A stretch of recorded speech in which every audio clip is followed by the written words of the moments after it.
Welcome, everybody. Welcome to the No Name Music Cast. My name's Tim, and this is Joy. And before we get going in the episode, we have been doing a few of these tip of the week things when we open the show. So I have a tip of the week, but Joy, do you have a tip of the week this week? I do. It's actually from Charlie, but I'll explain.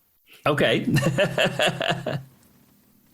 Do you want me to go first? Or you want to go first? Yeah, you go first. Okay, so I was talking to Charlie and I went, oh yeah, I got to think of a tip. What was my tip? Do you have a tip? I don't know.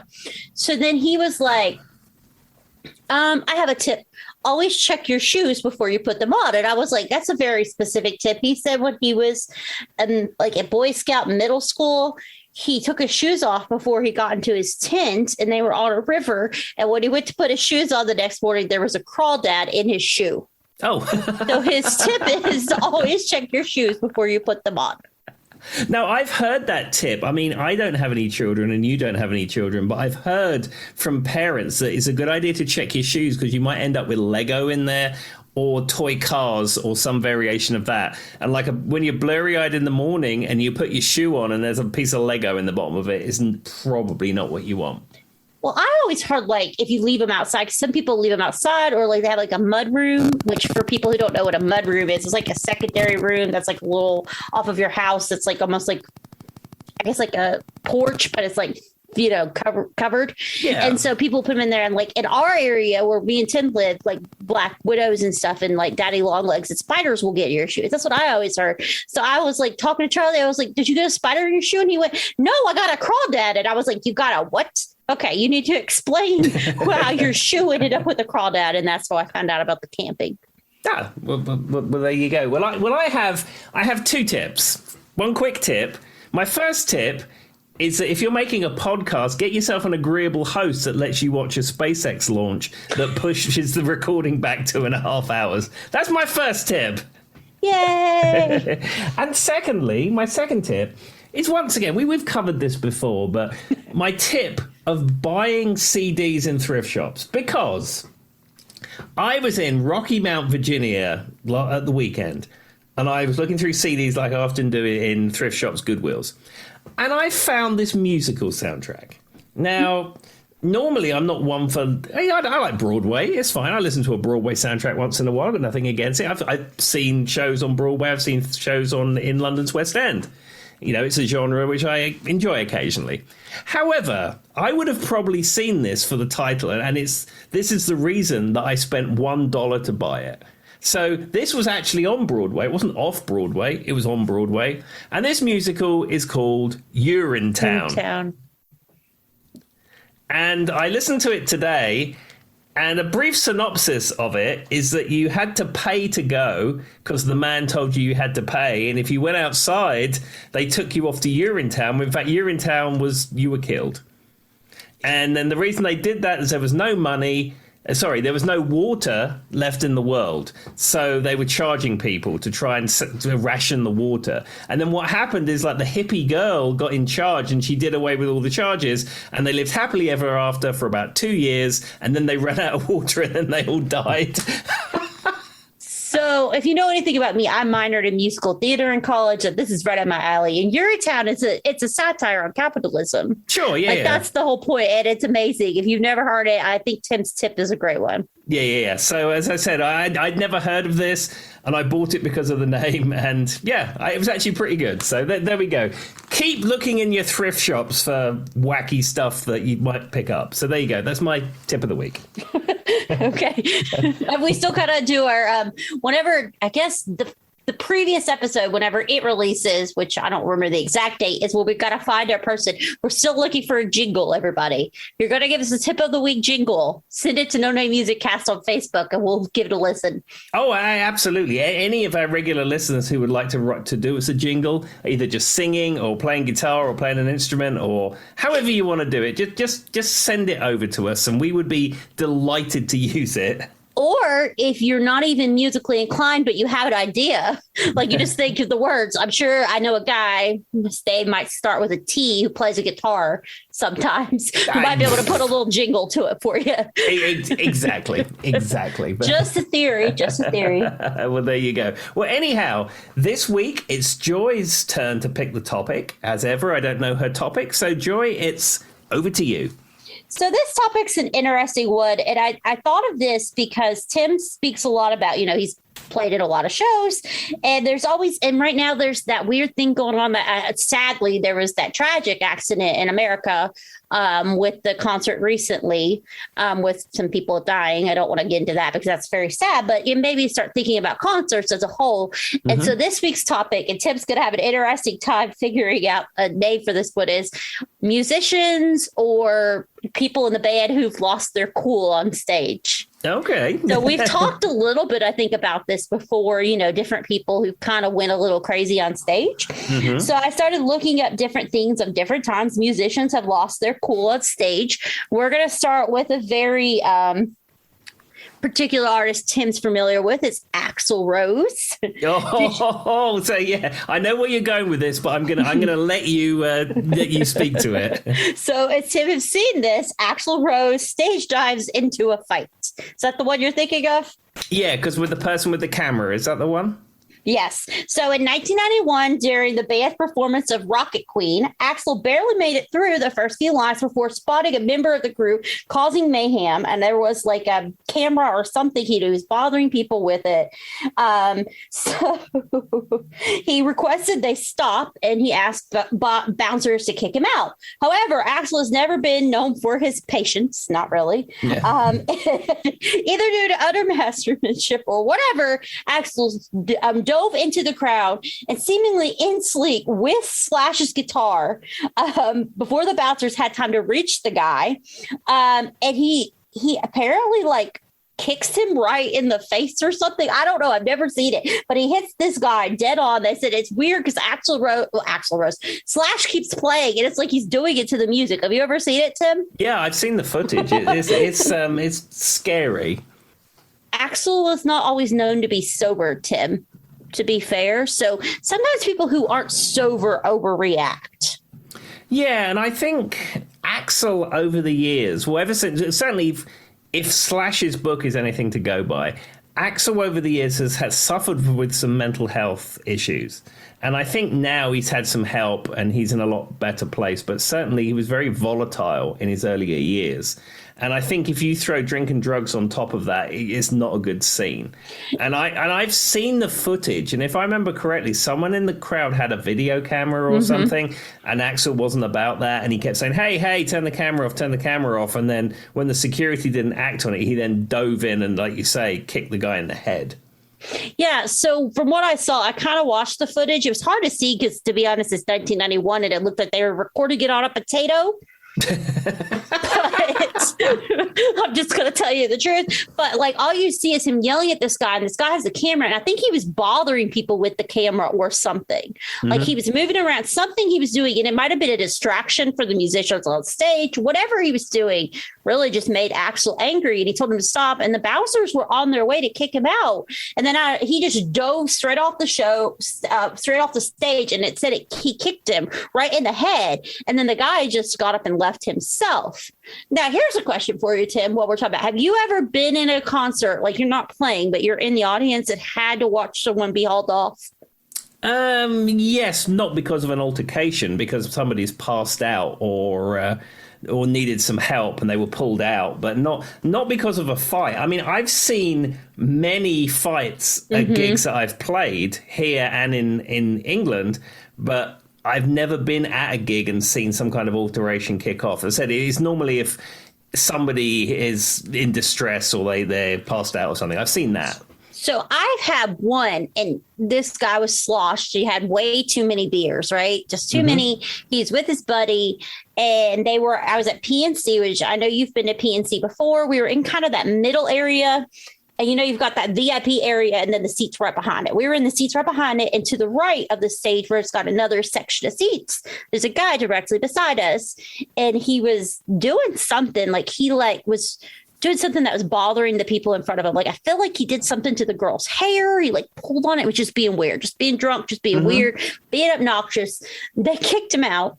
Well, somehow, and so they called security, and security took him out. We were just kind of seeing this out of the corner of our eye. So I was watching The Offspring. Well, somehow the guy gets back in. Don't know how. He trawls back in, and guess what he has in his hand? Another beer, exactly what he needs. And his buddy that's with him is trying to just be like, dude, just chill, just sit, just sip your beer. And I'm like, if you were a true friend right now, you'd take the beer away and get him a bottle of water, right? Sure. At this point, if your friend's that gone, that's my tip, guys. If your friend's that gone that they're making a nuisance of themselves, take the alcohol away, give them a bottle of water, and maybe just get them out of the venue. Like at this point, if they've already been kicked out once, they just need to go. Well, then he starts bugging. He like drops his drink on the girl that he had already bothered, like from behind. It sloshes all over her. So then her and her boyfriend turn around and they're about ready to fight. And this guy, this very small, very limber guy, just jumps in the middle of them. And it's like, you need to he jumps over. He's like, you need to stop it. He pushes the guy back and then he waits for security. And this guy, just a random guy in the audience, walks him out with security and we never see him again. But that's the closest I've seen to like somebody really being kicked out for not just like, you know, they're just passed out or something. Yeah, for not being cool. Dehydration's a popular one. Yeah, because, you know, like gigs and festivals, I mean, a lot of shenanigans goes on at gigs and festivals, but providing everyone's cool, nobody cares. You mean to tell me, Tim, there's drugs and alcohol at these things? Well, it's rumors I've heard, you know. You watched that Woodstock footage too. there you go. I've been to Santa Pod with Ian Husbands and co. more than once. There's shenanigans that goes on, but he said if everyone's cool, nobody minds. So another one person that popped up quite a bit was Billy Joel. Oh. He's had some events, which I know you talked about. He didn't show up for his concert that you were supposed to go to with, I think it was Elton John, right? Mm-hmm. So there was a few different ones. Hold on. The one that was something about he destroyed a piano on stage was the one that interests me the most. But he had a track record. Once again, he had a track record of drugs, alcohol, substance abuse, some things like that. So we got to take this into account. But do you know about the concert he played for Russia? Yes, because I think, wasn't it in the 80s, there was a whole lot of concerts when the Iron Curtain lifted. Mm-hmm. There was a rock concert with Motley Crue and Kiss and things like that. And then I think there was a series of other concerts with other Western artists who all went to Russia, if I remember correctly. Yes. So Billy Joel was one of the first people to ever play in Russia at that time.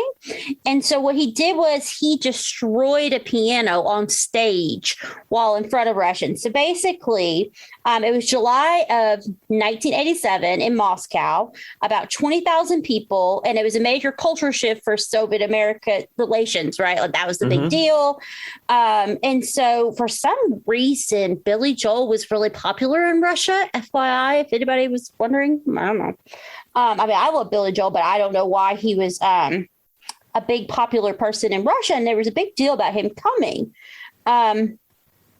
So one big thing was his wife at that time was Chrissy Brinkley. Mm-hmm. So she was promoting this and really pushing for him to go do it.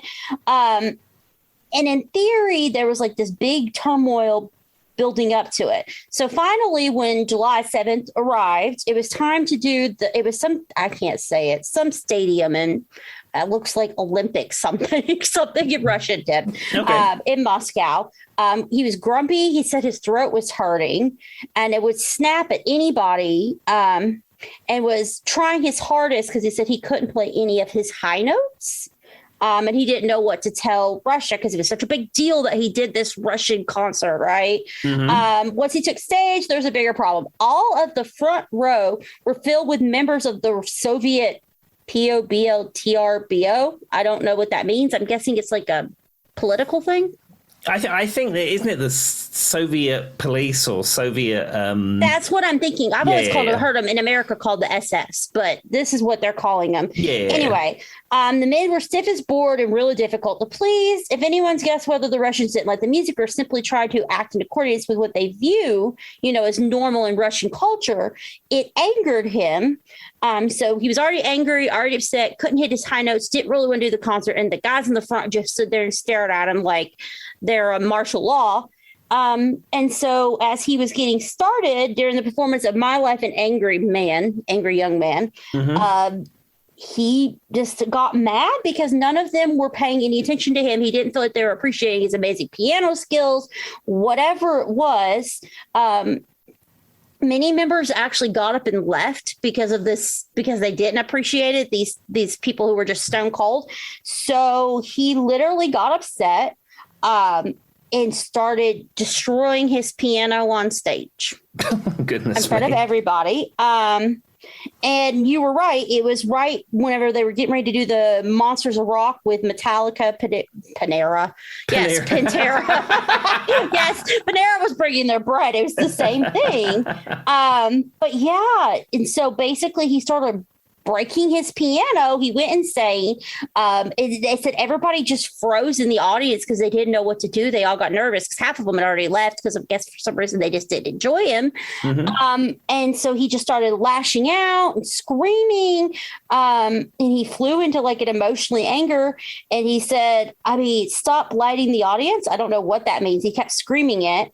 And then he got enraged at his crew and started screaming at everybody. And it was just a big show.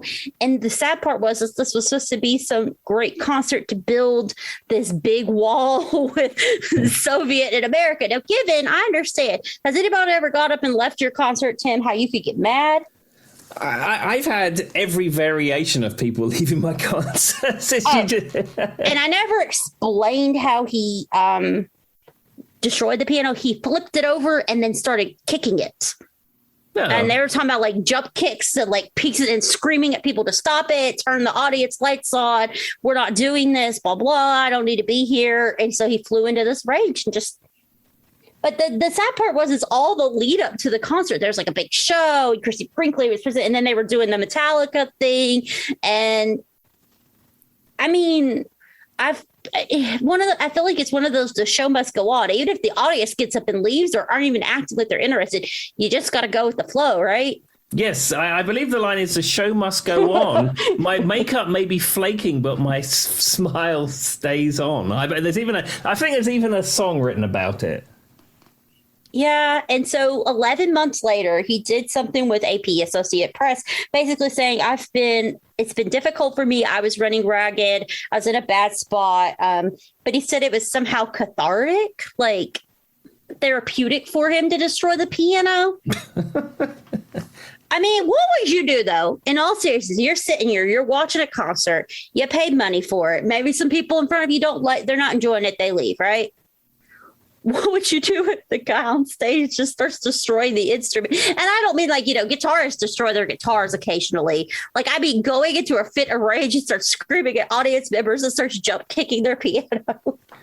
I don't know. I think I'd want my money back. I mean, because especially if you're going to go and see Billy Joel. I mean, it's a high, to use Russian language, it's a high ruble ticket. Well, and to be fair, it's not like, for some reason I read something that Billy Joel was a big popular person in Russia. But if you've got members of like the SS in the front line and stuff like that, I think that's what they're called. Don't come for me, internet. That's wrong.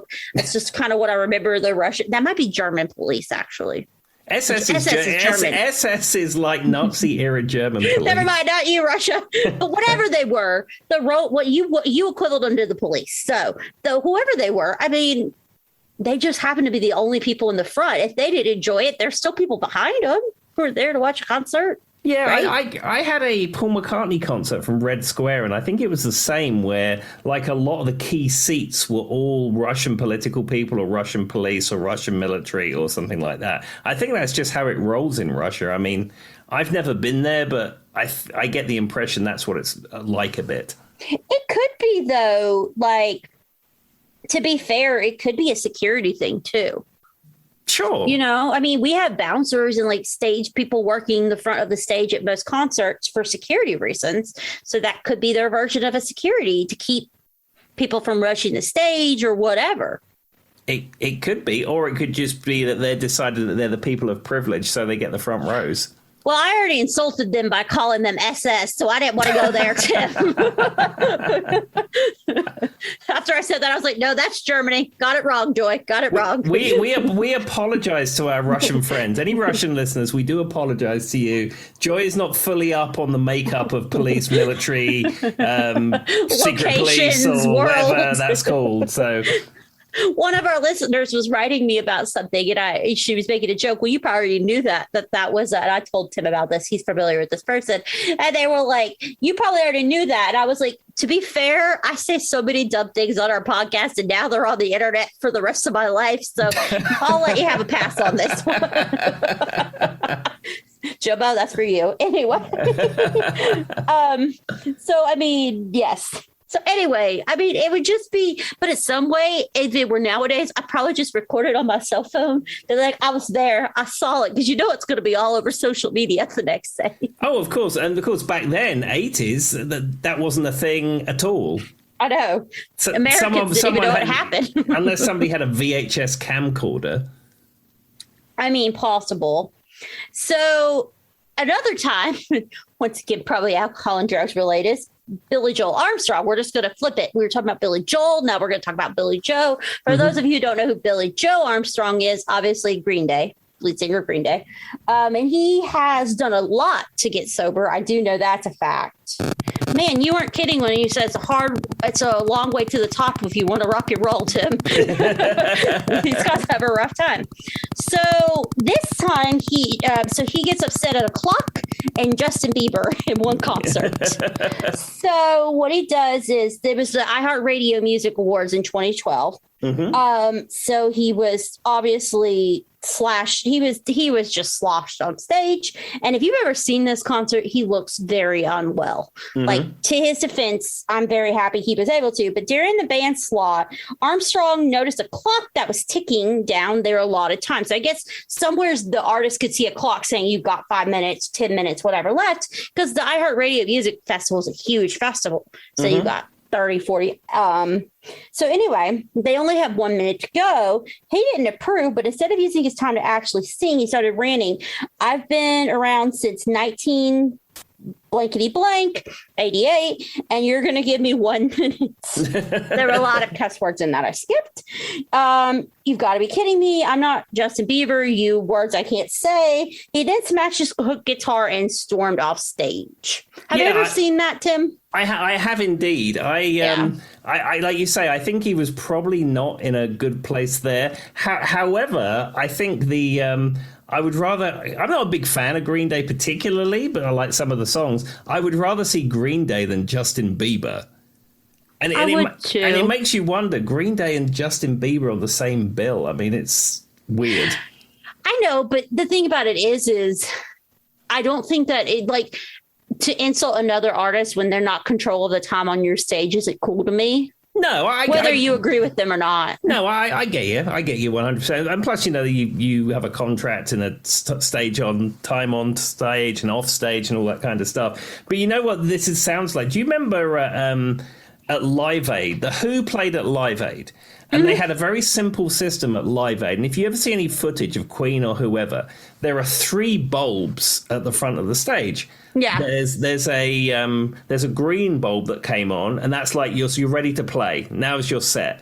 The amber bulb would come on in the middle when you had 5 minutes to go, and then there's a red bulb beside it that would flash, and that's like you have to stop now. And like it worked the whole day for Live Aid, and Live Aid was running very smoothly. And it's the 80s; it wasn't quite the same technology of today, but it was a simple system, and it works. And in fact, if you look back now, any of the Queen footage, you'll see just as they're finishing, the red light is flashing. Anyway, the Who got to get on stage, and they were having some massive technical problem with John Entwistle's bass rig, and he was famous for having an incredibly overcomplicated bass rig. And he pioneered a lot of technologies in bass playing and bass equipment. Okay. So anyway, he has this huge rig, and it's ridiculous. And they just couldn't get it to work. And if you see like the DVD sets now, they've edited all this out. But if you find someone who's got an off-air recording, or you look on YouTube, there was 15, 20 plus minutes of fiddling about where they couldn't get it to work. So Anyway, but they eventually get his rig to work and the red light starts flashing. So Pete Townsend goes over to those bulbs and just kicks them all off the stage. I mean, that's a choice. I don't know if it was a choice I would take. But when you lose your cool, you lose your cool, I guess, right? Exactly. But I mean, you need to say they played. I think the timing constraints was irrelevant because I think the Who had reformed for Live Aid, so it was a keystone act for the day. There was no clock going. No. You know what, though? If you really had worked really hard and put a stage show together and you're on stage and there's a clock ticking at you, I do see how that could be annoying. Yeah, but I mean, I've done that. I mean, I've played several like festivals here, or like in Roanoke. I've played Festival in the Park many years running, and you get told way ahead of schedule when your slot is. It's like at this time you can come to the stage with your gear, and then you have so many minutes to set up and sound check, and then you start at this time, and then you're off at that time. And then the problem is if you mess with that, it messes everyone up down the line, and then you end up. Well, they might have a curfew at a certain time and then people don't get to play, and they're very keen for you to keep on schedule. And in fact, the fact that you get rebooked year after year is because you kept with the schedule. They remember the people that meddled with the schedule. I mean, that's true.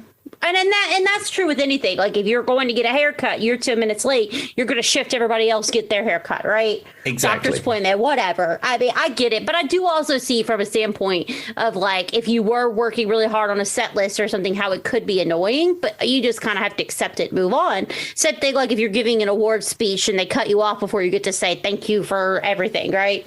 Same deal. Exactly. Are you aware of and have you ever seen the 1980s Brit Awards featuring Mick Fleetwood and Samantha Fox? Do you know who those people are? I know who Samantha Fox is. I don't know who Mick Fleetwood is. Yeah, Samantha. For those who don't, Samantha Fox was a model in the UK in the 80s, and then she went on to have a pop career. And curiously, she's very popular in India. Like David Hasselhoff has Germany, Samantha Fox has India. I have no idea. And apparently Billy Joel has Russia, but not the Police. There you go. And Mick Fleetwood is the drummer from Fleetwood Mac. Okay. So I could have guessed that. Yeah. So anyway, there is an award show in the UK called the Brit Awards, which is like the equivalent of the Grammys. It's the same kind of idea, and it started. They started televising it in the late 70s or early 80s, and there is an incredibly famous year that they did the Brit Awards, where they had Samantha Fox and Mick Fleetwood hosting it. And if you want to talk about scheduling going completely wrong, everything about that went wrong. Their double act was terrible. The commercials were coming in at the wrong time. The scheduling was wrong. And I forget who it was. It was like Rick Astley or George Michael or someone like that was scheduled to get their award towards the end of the show. And in fact, it was the Who again. The Who had reformed to close the show. And they was about to present the award for whoever, and because it was going to take that person however many seconds or minutes to walk up to get their award, some random on stage says, "Yeah, and I'd like to receive the award for George Michael. Thank you very much. Here's the Who." And it's okay, well then, weird. So I think you've heard of this band, Oasis. Sure, I've heard of them. Yeah. They're kind of a popular British band, I've heard. So, they're brothers, Liam and Noel. Mm-hmm. So Liam and Noel one time got into a brotherly fight on stage. So, I guess, and I don't know this song, but you may know, I mean, I'm going to be honest, I'm not a big Oasis fan. I know them for the name brand songs or, radio hits. But it says, during a 1996 performance of Oasis British pop ballad, whatever. That rings a bell. It's the name of the song is whatever. Okay. Anyway, apparently during this song, it's a popular one for drunk British people to sing in concert. So he leads people in singing it with him on concert and stage. It's like a whatever. So anyway, William began singing and trying to get the audience to sing with him. Well, he came in too early during the verse, and his brother turns at him and looks at him and shakes his head in disappointment. On stage for everybody to see. Mind you, this is a song that a bunch of drunk people are singing in the audience. They probably would have never even known the difference. Exactly. Let's be honest. So anyway, so it said Noel basically he went ahead and let them continue singing. But then after his brother kind of looks at him again and gives him an evil eye, he spent the rest of the song sulking around stage, smoking cigarettes, and then just looking really sad. He didn't sing anymore. He just let the band play. He put a cigarette in his mouth and started walking around sulking. And just very upset that his brother had the nerve to scold him because he came in too early in the middle of a song. And some people said it looked like, like a funny little brother thing to do. But I'm like, no, it's you as band members, you don't do that to somebody. I don't think so. I mean, both the Oasis, they split up and they hate each other. Both the Oasis guys seem to be incredibly immature in that respect, and their feud comes from when they were growing up. One of them had the bigger bedroom than the other, and that is the beginning of their feud. Grow up. That's all I can tell you. Just grow up. Exactly. And you think you go to see Oasis. I mean, I suppose you go to see Oasis knowing that they're volatile, but equally, I mean. It is a job. I mean, if you're in Oasis, you have a contract with the venue. People have bought tickets to see you. They expect you to be there, expect you to play. Have you ever had a band member freak out on stage, Tim? When I was in Whiskey River, we went through a number of bass players, a lot of bass players. One of the bass players many years ago, we was playing at Cowboy Up, which is a nightclub that no longer exists in Bluefield, West Virginia. I don't know if you're familiar with Cowboy Up. Is it the type of club I'm thinking it is in Bluefield, West Virginia? Yeah, it's like students plus alcohol plus anarchy. I mean, I think I've heard of it, but I got the visual. Yeah, it's the kind of place that's reasonably remote. So the first responders for any incident is the fire department. So a massive fight would break out and 2 fire trucks would appear. It's that kind of place.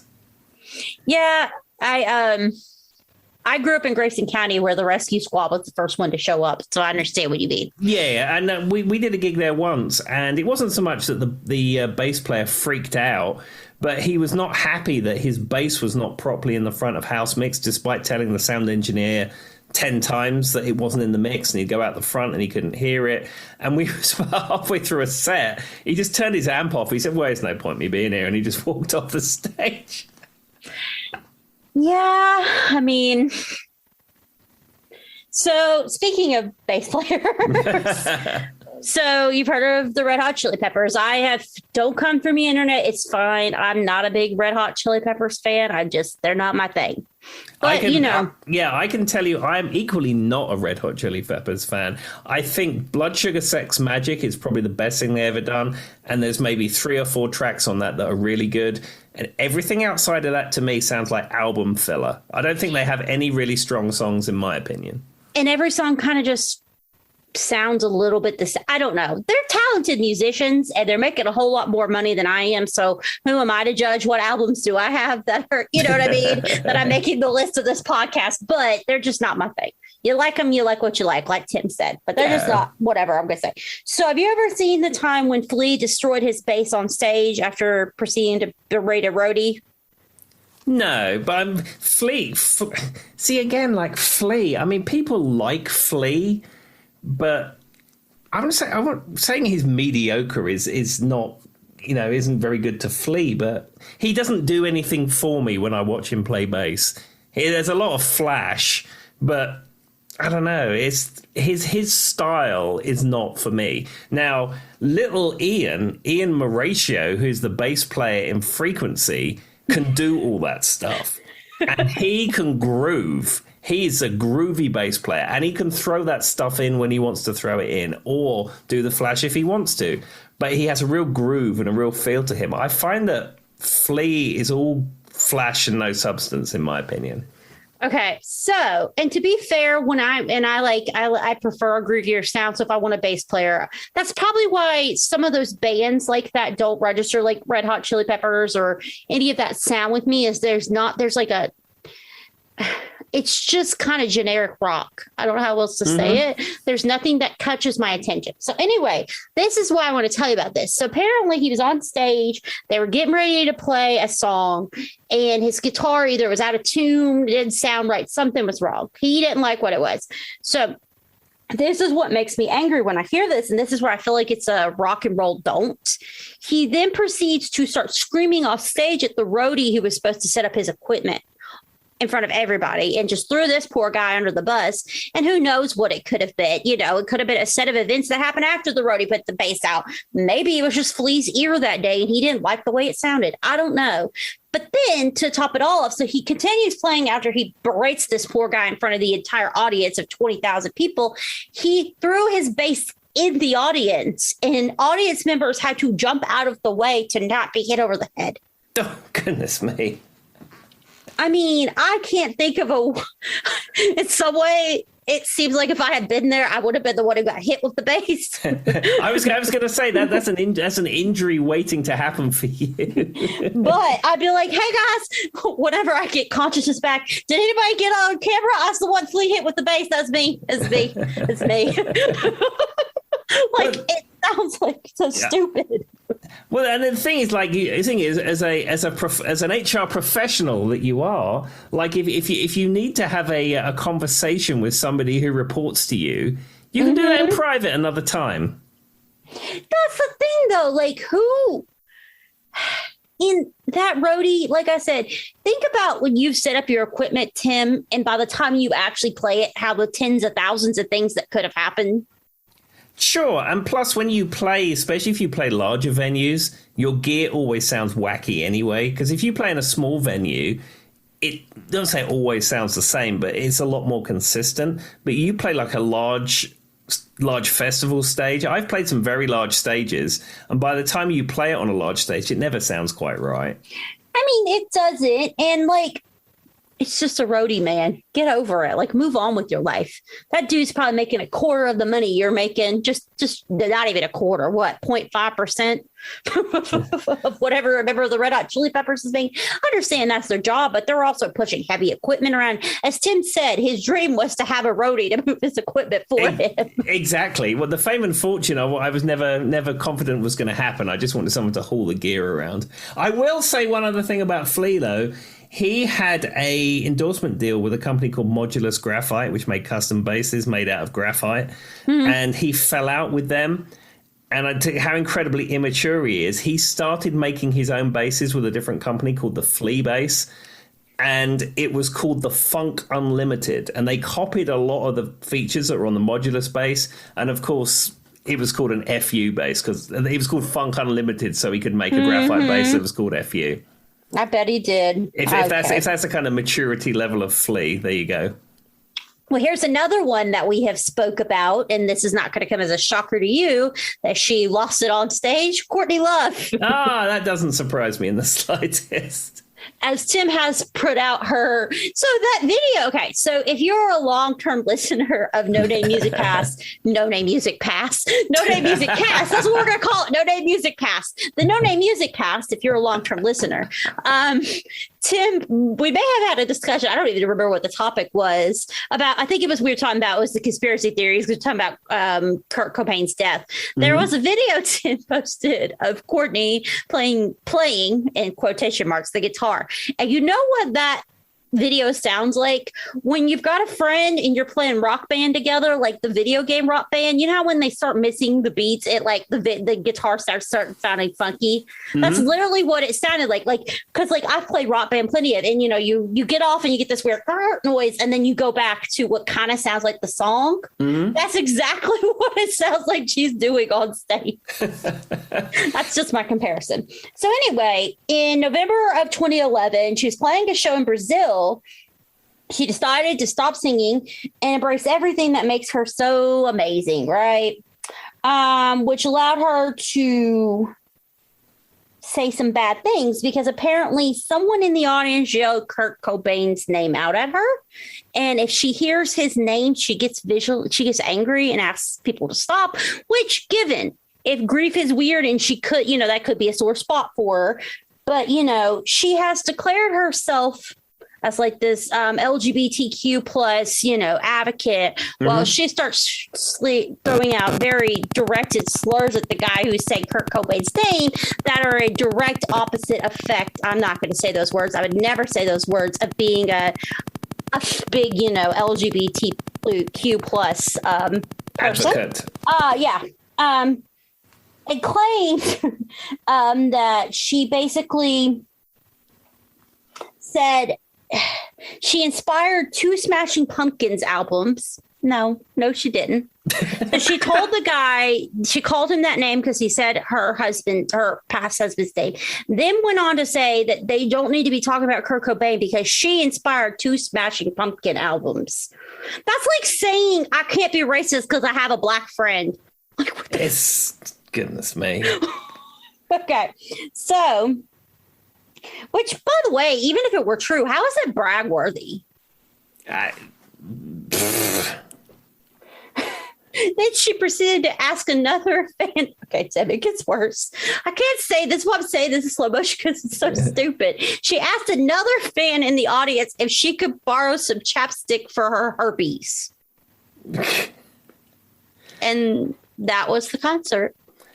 See, Courtney Love, I will say that album, Celebrity Skin, has a few really good tracks on it. And that's probably about it. And I think she was riding the crest of a wave of having a famous husband. Certainly the video of where that sound engineer who was supposed to get paid for producing a recording and didn't, and then releasing the audio of her isolated guitar is probably, her talent level, it's fair to say. Well, it gets worse. Somebody in the audience had a picture of Kurt Cobain. And she said, I'm not Kurt. I have to live with this. I'm his ghost with his kids every day. This is stupid and rude. So given I understand how that could be a sore spot, but here's where it gets weird. She stormed off stage, returned, and then basically screamed about Dave Grohl. If a guy makes money off my kids' tables, it's him. Basically, I guess there's years of legal squabbling between Dave Grohl and her about money from Kurt Cobain. And then she left and turned and ended the set. Yeah. It sounds, this episode's dark. It sounds like yet another rock person who is living in this little fantasy world that they create for themselves. That's what it sounds like. But what I don't understand is where I don't even know what the I inspired 2 Smashing Pumpkins albums has to do with any of the rest of it. I guess the problem is that she feels like she lives in Kurt Cobain's shadow. Mm-hmm. And so she's trying to make herself seem relevant. I get it. But at the same time, it's a really dumb way to do that, Tim. Yeah, it's like I said, I don't see myself seeing Courtney Love live anytime soon. Well, here's the thing. If you really want to, be a part of this band whole and make all your music and be a good musician and not live in his shadow, maybe be a good musician. Sure. And as I said, Celebrity Skin has got some good tracks on it. It really has got some good tracks on it. But as a live entity, maybe she's not stable enough to do it. I don't know.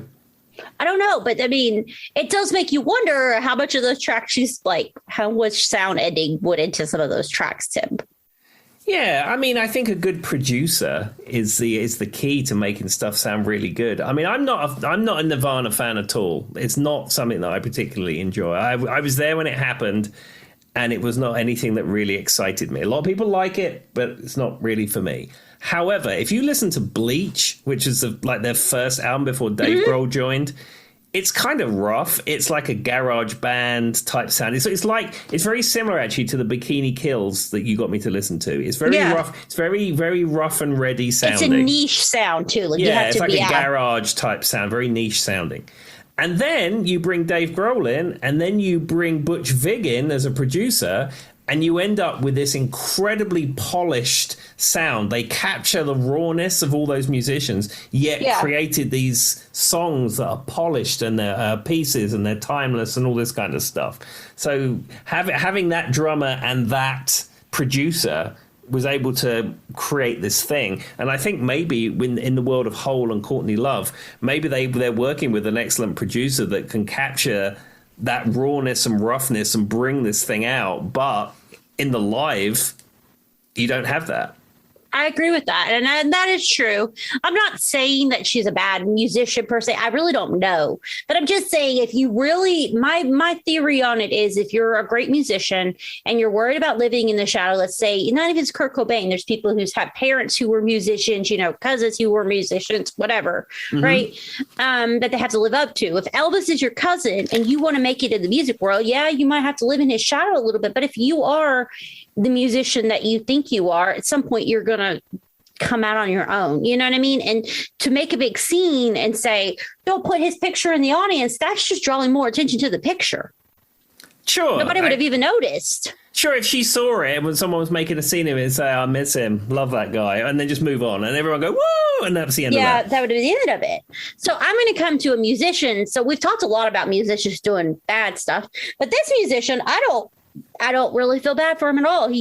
I would have done the same thing. So Afro Man, I'm sure you've heard of Afro Man, even though he's not really your style. So in a heartfelt, Tim's not listening to Cult 45 when we get off this. Let's just say that, guys. I know Afro Man. He had one song, I think. Colt 45, Because I Got Higher, probably is two of his favorite but songs. I know Because I Got Higher. I know that song. Tim's like, I know that one. So anyway, basically he was on stage and I think he was in Africa, and he was doing a little heartfelt thing about, how he moved, how much work it was for him to actually come from Africa and become a famous musician or whatever. And he's going through this heartful thing, talking about, rags to riches story. One of his audience members, then proceeds to come on stage and just starts dancing on him while he's doing this. So he basically pushed her off stage. Like, if you watch it, he just pushes her into the audience. I mean... And I was like, what in this scenario? Now, given Afro Man does have like a lot of background, and I read another one where Akon did like the same thing. He was like giving a heartful speech because he's, I think, from Africa too. And somebody in the audience threw a watch at his head. What? What scenario? What is going through people's heads in the audience to think that's the appropriate reaction, Tim? Like, if you were playing your guitar on stage and someone threw a watch at your head in the middle of your solo, what would go through your brain? I've almost had this happen. So let's think. I think it was 2003, 2004, around that sort of era.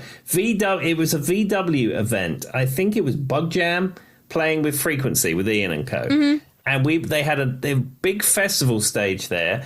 And I think after the Bug Jam, the stage was going to Glastonbury. So it was a big stage. Yeah. And there was 4,000, 5,000 people in the audience. And we were supporting Chaz and Dave. And you probably don't know who Chaz and Dave are. They're a Cockney, Rockney trio, sort of. I'll take your word for it. Yeah. Chaz and Dave. Anyhow, they're one of those cultural icons in the UK, like Tom Jones. Like, most people would know who Chaz and Dave are. Still the weirdest thing in the world to me, but continue. Yeah. Anyhow, so we're up there playing. We're having a great time. And I can't remember if I was playing a solo or rhythm or whatever. It doesn't really matter. So I'm playing away, and I look up, and I see this 2-litre or 3-litre bottle of Tango, which is a fizzy orange drink type thing. Yeah. And it was half full, and I see it coming through the air, almost in slow motion, coming towards my head. And it was sealed as well. It wasn't like someone had... used it and then thrown it. It was the lid was done up. So, and I see this thing coming towards me in slow motion, and all I did was like just duck my head to the side very gingerly, and then it flew behind me. So you didn't throw your guitar into the audience and almost hit your audience members or anything? No, I was really in sort of self-preservation mode. But the thing was, it's not like I had addressed the crowd with anything controversial or done anything particularly offensive. And I don't know quite why that Tango bottle was lobbed at my head, but... Timmy, they must not have liked your face. There you are. That's probably what it was. But I mean, these two people, both of them, I read it with Afroman and with Akon. They were both like giving these heart-filled rag to riches stage. One of them, one girl comes up on stage and starts dancing on her, and he pushed her off stage. And another one, he gets the girlfriend, she just threw a watch at his head in the middle of and it like clunks him right in the head, by the way. Whoever it was had great aim. Oh, goodness me. But I mean, I guess you never know what's going through people's minds, but I just have to wonder what they were thinking. Okay, so this is an all-time favorite. By all-time favorite, I mean not. We're going to do like two more of these. Nickelback. You like Nickelback, you like what you like, it's fine, but they're not for me. They're not my cup of tea per se. Have you ever seen when they walked off stage? Like just walked off stage in the middle of their performance and never went back on stage? Have you seen that concert? Okay. No. Basically, they walked off stage in Portugal. So they had been, I guess they had released a CD in Japan only called Three-Sided Coin. So they were kind of out producing this in not America, but it was supposed to be Japanese, but somehow they ended up in Portugal for a festival. And the people at the festival either didn't know, didn't want to be there or something. They pelted them with rocks. Oh. And just started throwing rocks at him. And so Nickelback left the stage. Didn't say a word. They just picked up their stuff and just slowly walk off stage. And that was it. Yeah. Well, I mean, whether you like Nickelback or not, if you've been pelted with rocks, I think for your own safety, you might want to leave the stage. I know. It was just like, and you watch it. It's real funny. You just see rocks go at them. And then they're just like slowly like, guess they don't want us here. Peace. Yeah, slowly walk off stage. But I mean, what manner do you like? I don't want to see. It's a festival. Go get a hot dog while he's performing or something. Don't pelt him with rocks. Somebody there probably wants to see him or the band. I mean, not him. He's not one person, but you know what I mean. Someone there wants to see this musician. But if it's not your forte, just walk away. Do you think it was Chad Kroger's amazingly massive head that did it? Probably. Like his freakish head. Like Hannah saw Nickelback at the house. I've probably told this story, but Hannah saw Nickelback at the House of Blues in Myrtle Beach in 2002 or something. And she was right by the front. And her only memory of that concert is that he had a freakishly massive head. I mean, his head is really long. Like, it's like a very big forehead. Like, it's long from top to bottom. And he is not known to be a nice guy, from what I understand, but I have no real reason. I've just heard that he's not a nice guy. Well, I think he's somewhat full of himself. I've read interviews with him in guitar magazines, and he's like, yeah, you can hate on me all you want. I don't care. He said, I spent $700 on a shirt today. Did you? I mean... Ew. Yeah. That's all I can say about that. All right. This one's kind of sad. So I'm going to end it on this one. And this episode's been kind of sad, but I just thought it was interesting to talk about. And I have to think of it from the audience perspective. Like, what would I do if this just started happening? So this one's for Mr. Sir Elton John. So I told Tim, and he knows this, I was supposed to go see him in the height of COVID, and my tickets got canceled. We got our money back. I bought tickets again for the 2022 concert. He's in Europe right now in 2021. He's supposed to be coming to America in 2022, but he's already cut his Europe tour short because he's been sick. And so I'm like doing everything I can, sending all the good vibes, whatever you guys got, some voodoo dances, whatever you guys need to do, make sure Elton comes to America in 2022. I'm please calling you. But apparently in February of 2020, he cut his performance short at Australia because, Australia was the first country that was able to eradicate COVID and start doing things back to normal, right? Sure. So he was able to perform but he basically, he's in his 70s, so that's your first thing. But every time I hear him, he sounds great. He was having a really hard time getting his vocals out. And he wasn't singing well. He sounded off. He got frustrated with himself. He abruptly walked off the stage and he said he was suffering from walking pneumonia. So I've heard two things. He had a really bad case of pneumonia and then something about he hurt his leg or his hip. And those are the two reasons why he's been having a hard time. And he gave everybody their money back and was gracious about it. But that's really sad to think that, this well-known, amazing singer tried his hardest to go up there with walking pneumonia. And he just basically said, I'm sorry, and left. But to his props, at least he was like, I'm not going to, but there are some musicians, me and Tim have talked about a few, who don't care how they sound at 70 and they just go up there and screech in your ear. Yeah, well, I suppose if the people got their money back, but you think how disappointed you would be. So you've built up to this Elton John experience that you're going to have, and then you finally see him at the Greensboro Coliseum or wherever you're going to see him, and you're all excited, and the show starts, and you get 2 songs out of Elton John, and then he says, "My voice has gone. Sorry, we'll refund the money." You imagine how bad that would be. I would be really sad, but at the same time, I would be worried. I'd be like, man, it kind of sucks in a way. And I'm going to use something that people won't like. Do you remember when Hillary Clinton was ready for president when she had pneumonia? Mm-hmm. And she still kept going on stage to the point that she almost fainted. It's kind of sad that people feel like they have to go to that extent and they can't take a break, Yeah, I wonder if some of that comes from the U.S. workaholic culture. Mm-hmm. We have a very big issue. And this is one of my big things. This is maybe I don't know if it's a tip, but it's just the way I feel. I have experienced a lot in my life, the idea of these people who are like, in America specifically, because I know it's a completely different culture in other countries, this always having to be busy. I'm the busiest person in the room. I'm busy, busy, busy, right? I've got so much going on. Busy doesn't always equal productive. No, absolutely not. And so I'm against the busy culture because a lot of people I've experienced who always have to be the busiest person in the room aren't always the most productive. And that's not to hit anyone in general, but when you're overdoing it, you're overpressing and you're just going, you can't do everything at the top of your ability. There's no way. It's just not possible. But Tim's right. In America, we have this big thing about you just have to keep working and you never get to take a break and who's going to be at the office the longest and who's, and it's kind of silly, to be honest, in my opinion. Yeah. And I think recent events have reset that just a little bit. I think, yeah. And I think that there's being, from an HR standpoint, I know I follow a lot of these pages and I have to keep up with my SHRM certification. There's a big press on that. Like it's a big, I guess, buzzword in the HR culture right now about kind of trying to step back from that because they've proven 4-day work weeks work just as well as 5-day work weeks. People who take breaks are more productive than people who don't take breaks. So the science is there. It's just getting this because we have this mentality in America, like we all have to pull ourselves up by our bootstraps, right?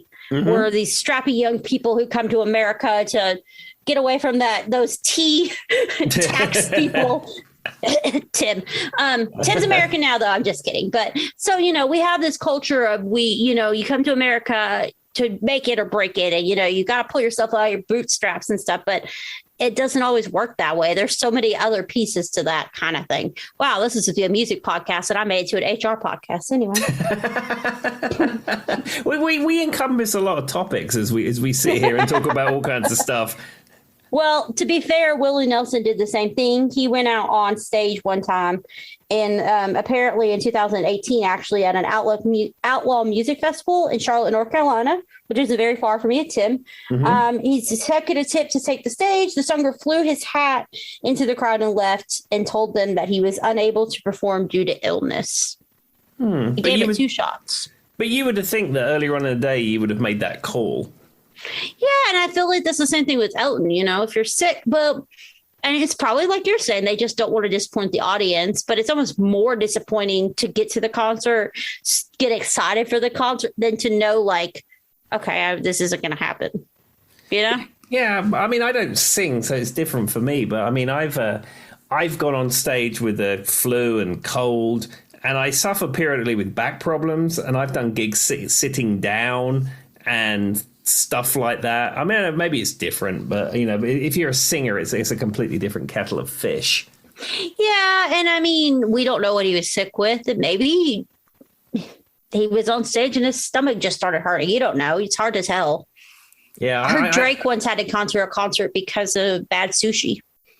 Oh, well, there you go. He said he ate sushi at a gas station.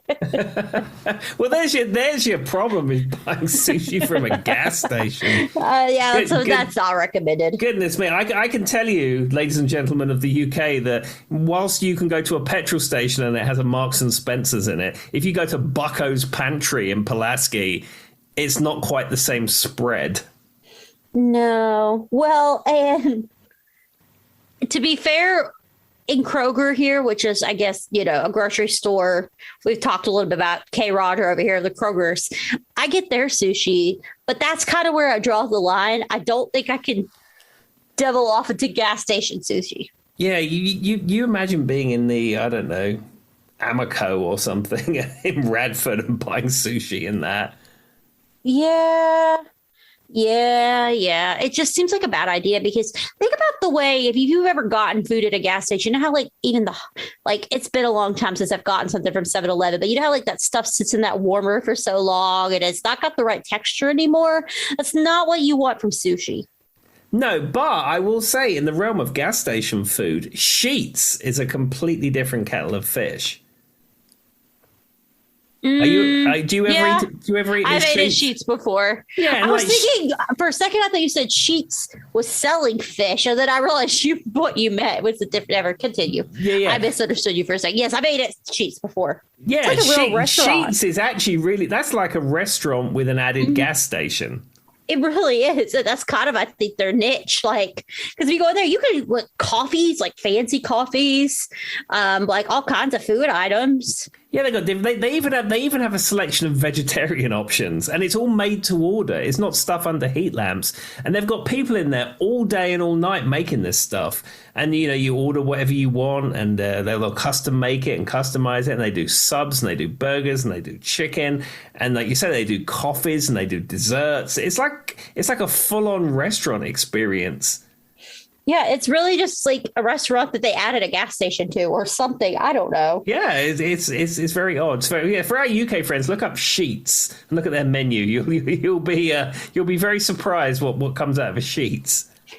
Well, I'll leave it at this. Since we talked about the two artists who Tim almost got hit in the head with a soda bottle. Apparently, the lead singer of Queens of the Stone Age, Josh Homme, whatever his last name is. I don't know. I'm not a big Queens of the Stone Age fan, but somebody threw quarters at him one time. And he stopped the concert and screamed a bunch of cuss words at them till the bouncer came and kicked the guy out. But they just started pelting quarters at his head. That's not cool. I don't understand why you'd pay to a concert and then proceed to throw things at the person singing to you. No, that's weird. It's a weird thing, right?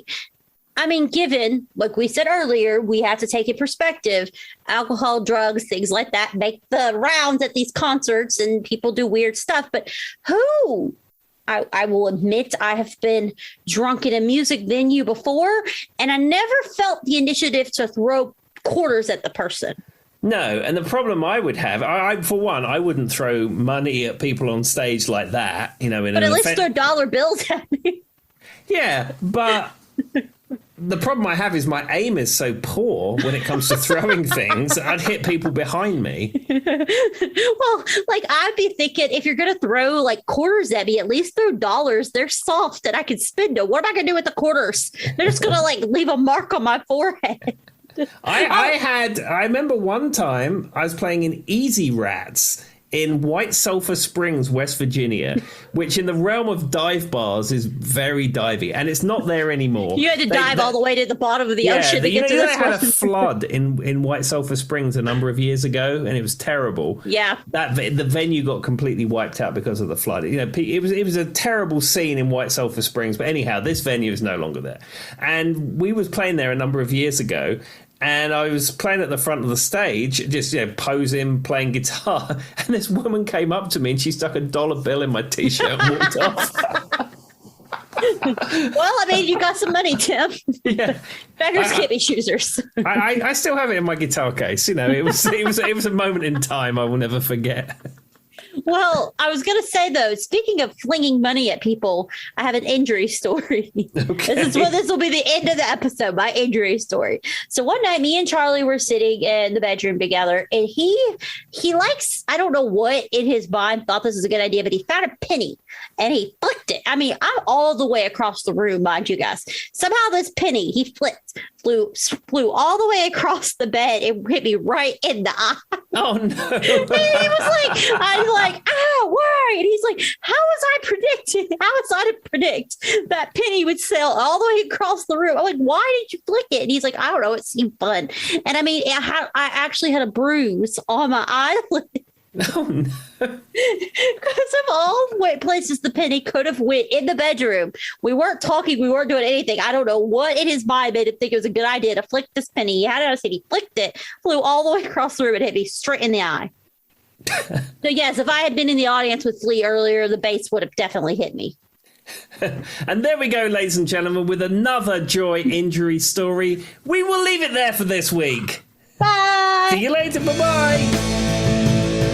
Tonight we have another day to